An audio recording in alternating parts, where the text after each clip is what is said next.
Welcome back to the workshop. In today's episode I'm going to show you how to change the blade on your Scheppach HMS 860 planer thicknesser, or planer thicknessers with similar cutter heads, and a real nice tip for how to set up the new blades to the correct depth.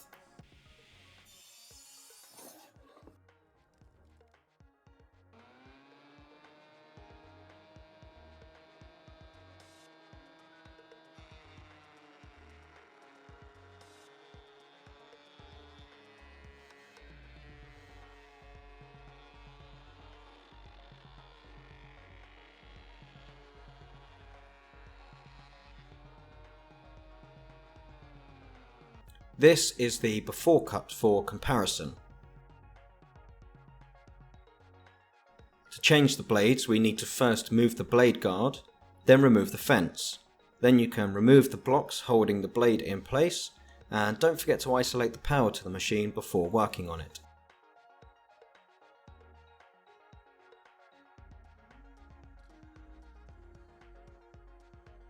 It doesn't show very well on camera, but this blade is full of nicks and is as dull as a spoon, and it's the same for the second blade too.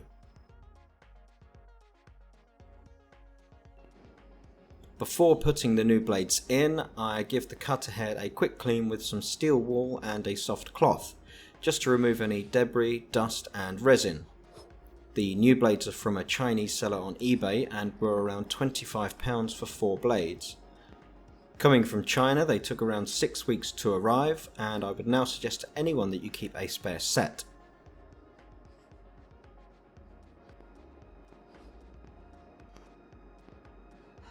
While everything is open, I like to check that the Infeed and Outfeed tables are as flat and coplanar as possible.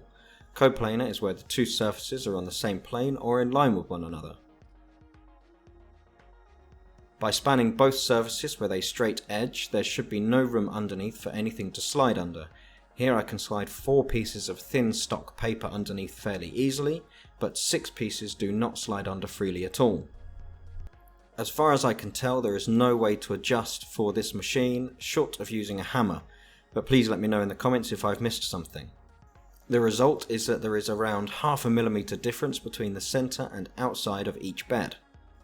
I don't quite remember where I saw this trick first, it was probably on YouTube, but what you do is mark 3 lines on a flat piece of timber at 5mm apart.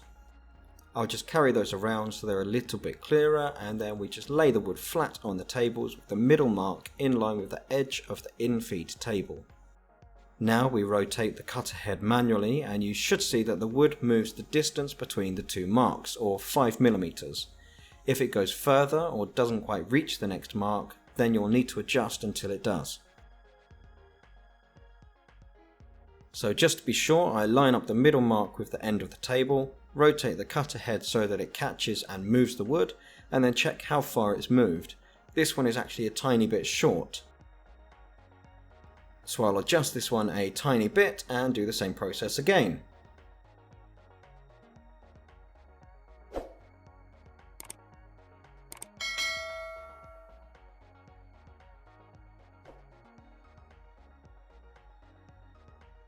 This time it's spot on. I do the same process again for the other end of the blade, alternating back to front until neither one needs any further adjustment.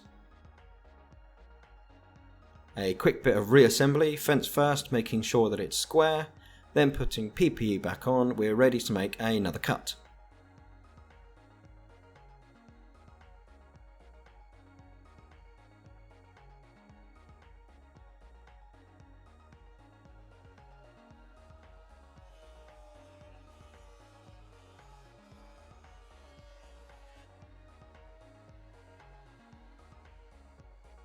This time a much smoother result.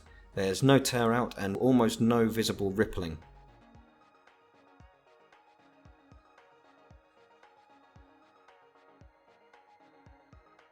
While we're here and set up, I'll also joint one edge just to see how accurate the fence is.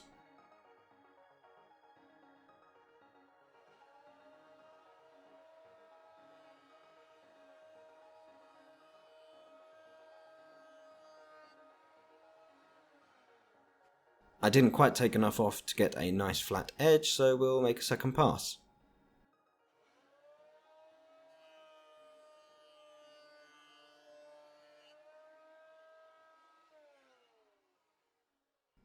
and that's a nice, clean 90-degree edge and face.